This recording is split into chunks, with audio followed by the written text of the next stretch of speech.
दिल्ली के ओल्ड राजेंद्र नगर के coaching centre के बेसमेंट में पानी भरने से 3 छात्रों की मौत हो गई। इस मामले की उच्च स्तरीय जांच करवाने के लिए दायर की गई जनहित याचिका पर आज हाई कोर्ट में सुनवाई हुई। सुनवाई के दौरान कोर्ट ने बड़ा फैसला लिया है। कोर्ट ने तीनों छात्रों की मौत की जांच सीबीआई को सौंप दी है। आइए जानते हैं आज कोर्ट में क्या क्या दलीलें दी गई। कोर्ट में सुनवाई के दौरान एमसीडी कमिश्नर ने कहा कि इलाके में मौजूद स्टॉर्म वाटर ड्रेन डिफंक्शनल थी। तब कोर्ट ने उनसे पूछा कि अगर आपको ये पता था तो आपके अधिकारियों ने इसे चालू कराने के लिए कोई कदम क्यों नहीं उठाया? क्या आपने अपने अधिकारियों से पूछा कि उन्होंने वैकल्पिक इंतजाम क्यों नहीं किए?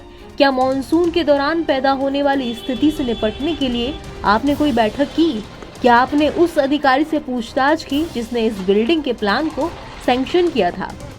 दिल्ली पुलिस अधिकारी से हाईकोर्ट ने पूछा कि आपने क्या कार्रवाई की। पुलिस अधिकारी ने कहा कि हम उस वक्त से सक्रिय हैं जब से ये घटना हुई। हमने 24 घंटे के भीतर कार्रवाई की।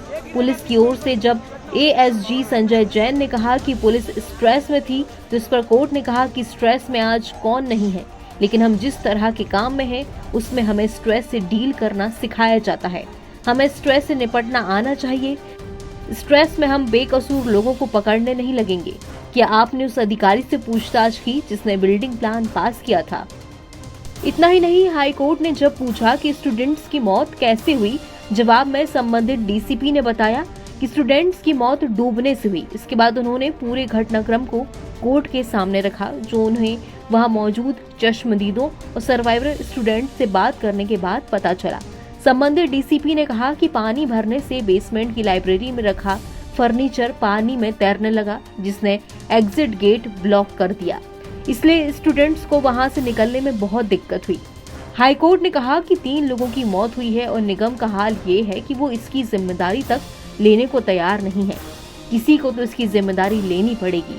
हाईकोर्ट ने कहा कि एमसीडी का हाल तो ये है कि अगर अनधिकृत निर्माण को लेकर उसे किसी बिल्डिंग को सील करने के लिए कहा जाए तो सीलिंग के बाद बिल्डिंग का साइज और बड़ा हो जाता है। हम आदेश पारित करते रहते हैं पर उन्हें कोई असर नहीं होता। हाईकोर्ट ने दिल्ली की स्थिति पर चिंता जताते हुए कहा कि हमें लगता है कि इन सब मुद्दों पर साइंटिफिक तरीके से काम होना चाहिए। हमें देखना चाहिए कि दिल्ली की आबादी कहाँ जा रही है। ये सब नीति से जुड़े मामले हैं जिन पर विचार होना चाहिए।